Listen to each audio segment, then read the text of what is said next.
Hello students, I'm Dr. Himanshu Kanpal, Assistant Professor English, Government MS College for Women, Bikaner. In the previous videos, we have discussed the poem Rabbi Ben Ezra by Robert Browning till stanza 20. Now we are going to continue with stanza 21. The poem is in form of a dramatic monologue and it is written from the perspective of a historical figure, Rabbi Ben Ezra. We are going to start with the stanza 21. Be there for once and all, severed great minds from small, announced to each his station in the past. Was I the world arraigned? Were they my soul disdained? Right, let it speak the truth and give us peace at last. The great Jewish scholar continues to emphasize the value and significance of the old age in this stanza. He says that with old age comes wisdom and discrimination, which enable the old men to judge and differentiate between what was foolish and what was wise, or what was low and what was high in his past life. Be there. Be there means in old age, for once and all. Severed means separated.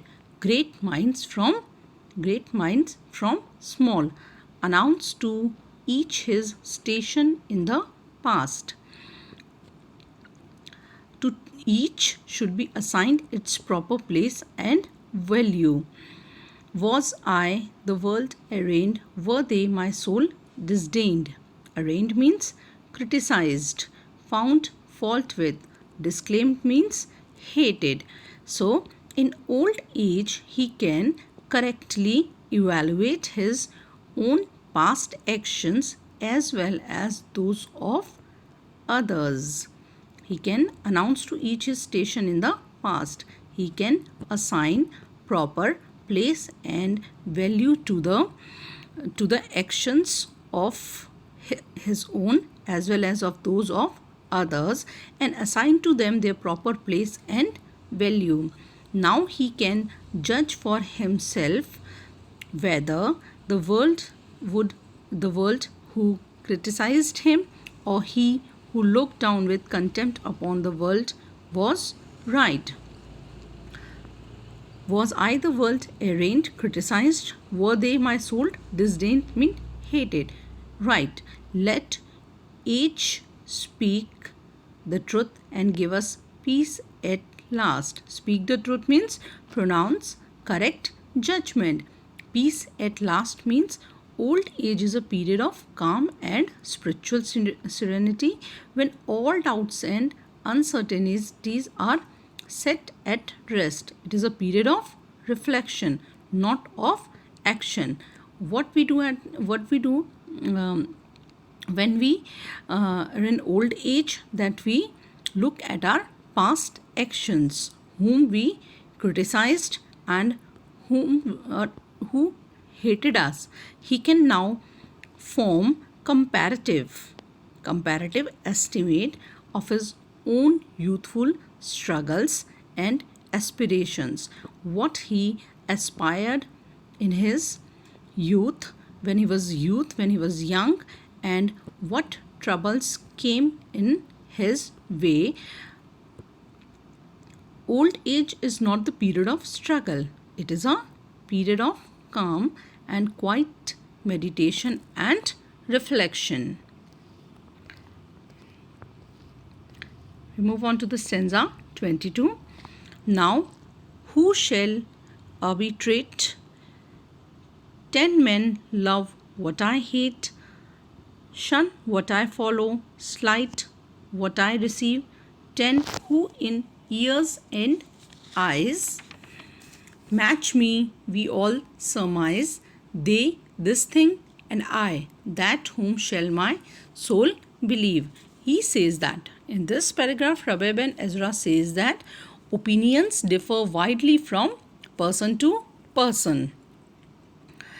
Now, who shall arbitrate? Arbitrate means decide. 10 men love what I hate. What he hates, says the rabbi, is loved by many others. Who is going to decide in this condition? Shun what I follow, what he follows, and accept is avoided and hated, disliked by others. Slight what I receive. Slight means hate. Men are alike as far as their physical self is concerned. All have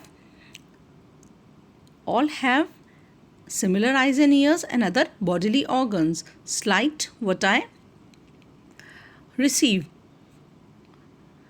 10 who in ears and eyes alike in physical self match me, we all surmise. In this respect, all men are equals, but they differ widely in their conjunctures, views and opinions. Match me, we all surmise. We differ in views. They this thing and I that, whom shall my soul believe? Under the circumstances, it becomes difficult to decide which particular opinion is right and which is wrong. Man is bewildered and baffled with doubts and does not know what to accept as true and what to reject.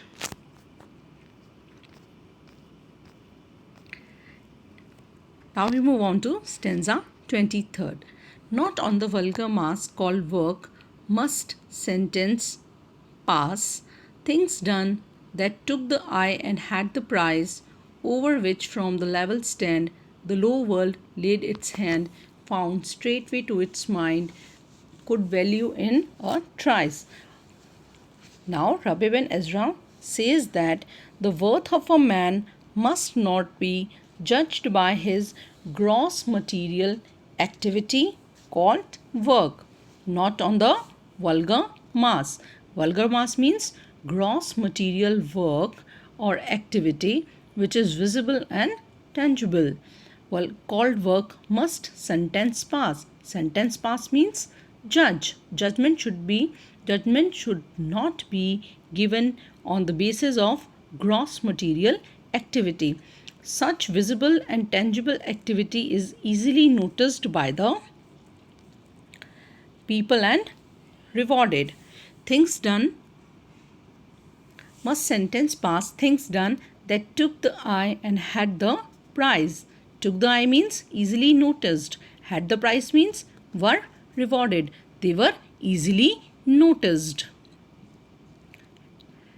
Over which from the level stand the low world laid its hand. Such work stands on the same low level as the common people themselves, so they readily notice it.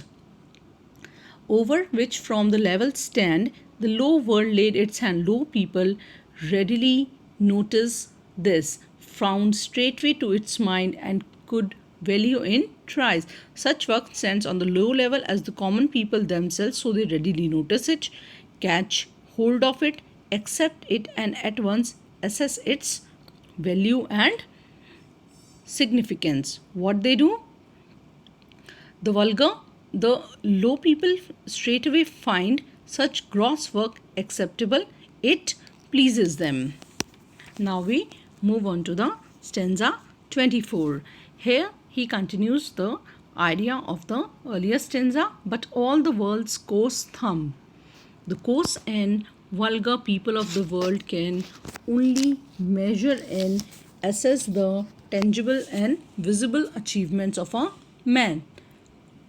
The finger failed to plumb, so past in making up the main account, all instinct immature, all purposes unsure, that wait not as his work, yet swell the men's account.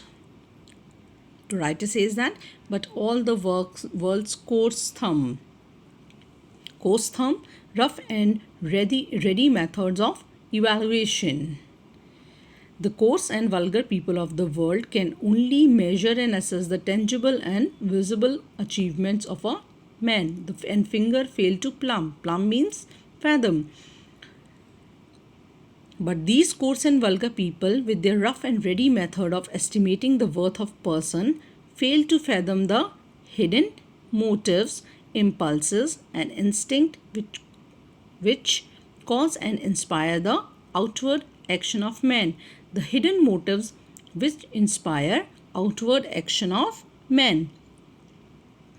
All instinct immature. Immature means undeveloped.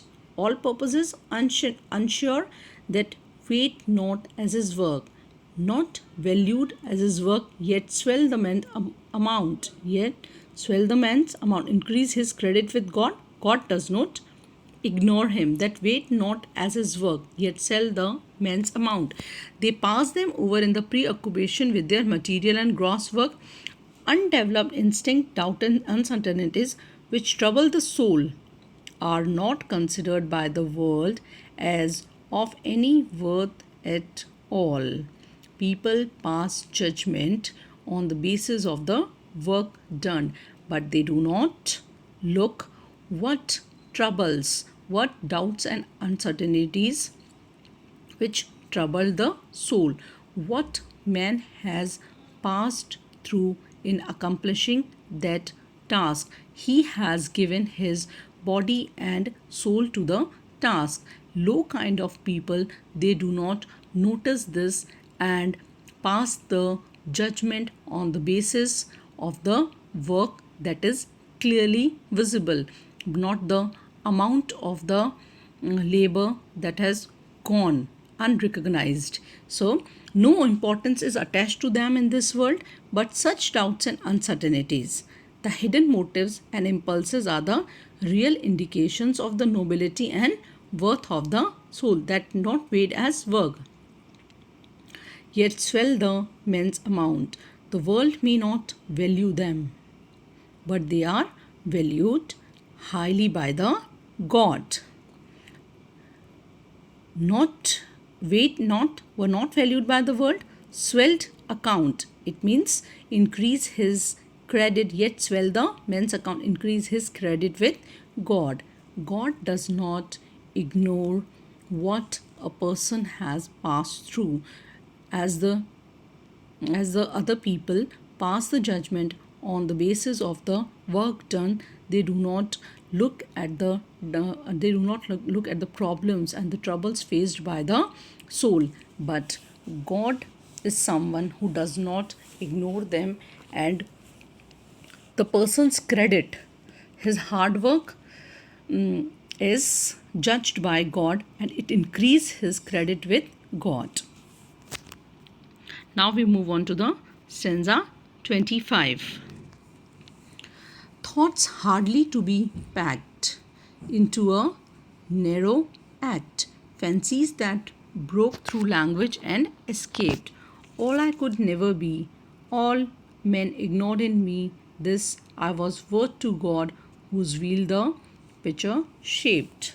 Man has many ideals and many ideas and ideals which cannot be transformed into action.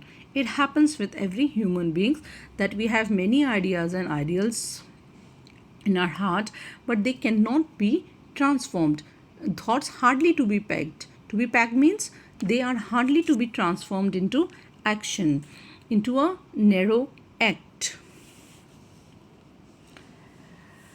Fancies that broke through language and escaped. Often he has a sublime and lofty notions which cannot be expressed in words and which are forgotten as soon as they arise in the mind.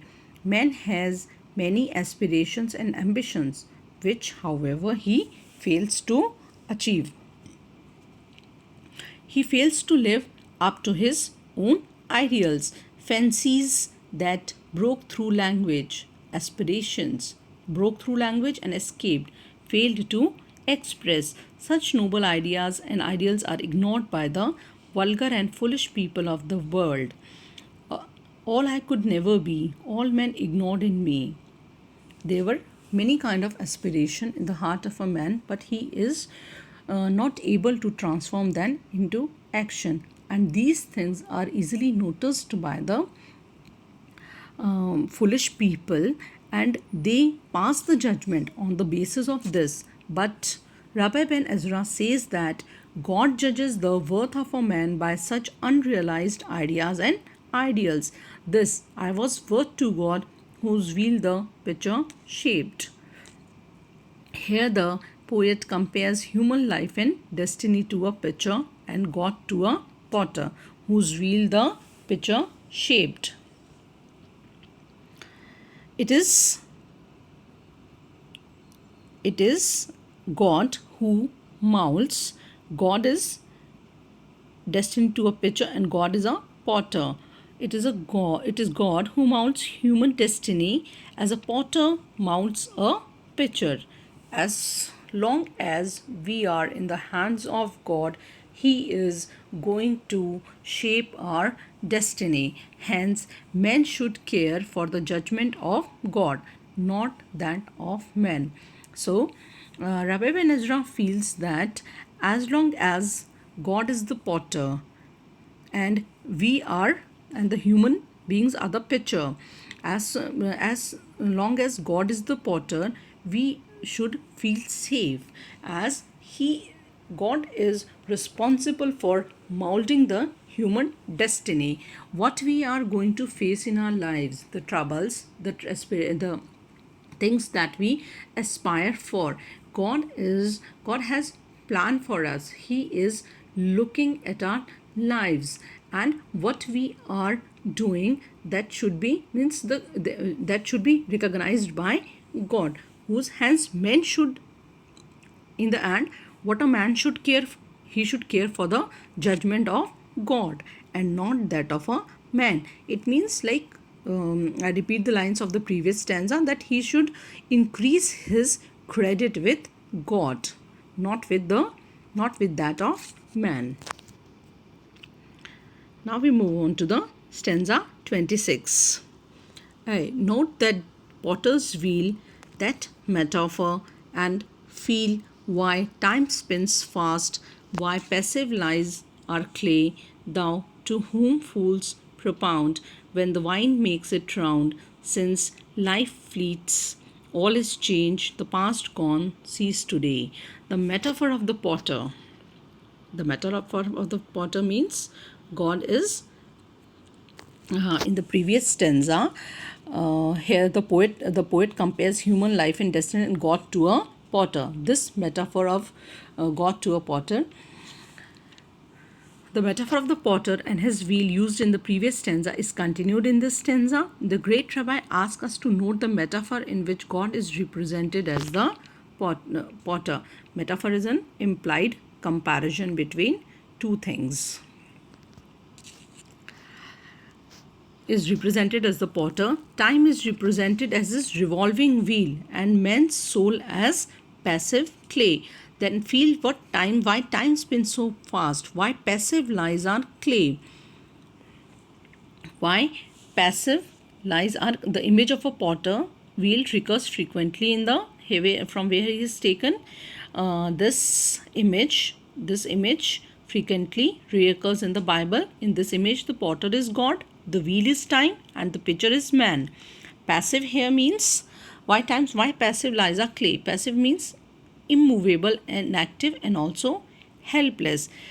So the great rabbi asks us to note the metaphor in which God is represented as the potter, time is represented as the revolving wheel, and man's soul as a passive clay. The pleasure seekers propound the doctrine in a different way. According to them, as the world is short-lived and transient, man should not engross his attention in future life and in another world, to whom fools propound. Fools means the pleasure seekers propound. Propound means they express negative kind of philosophy. Further, when the wine makes it round, since life fleets, all is changed, the past gone, cease today. Further, they are of the opinion that as time is fast passing away and the past cannot be recalled, so he should enjoy himself in the present. And Rabbi Ben Ezra, or we can say Browning, is not in favor of this kind of philosophy. He says that the philosophy of the pleasure seekers, they believe that future is nothing, next world is nothing, means whatever is today, and we should enjoy life at this very moment.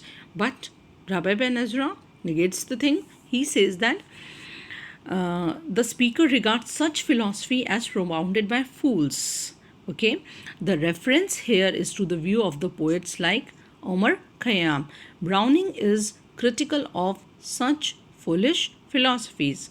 Philosophy as propounded by the fools for the benefit of other fools. We are going to stop here. In the next video, we are going to continue with the next stanzas and will finish the poem. Thank you.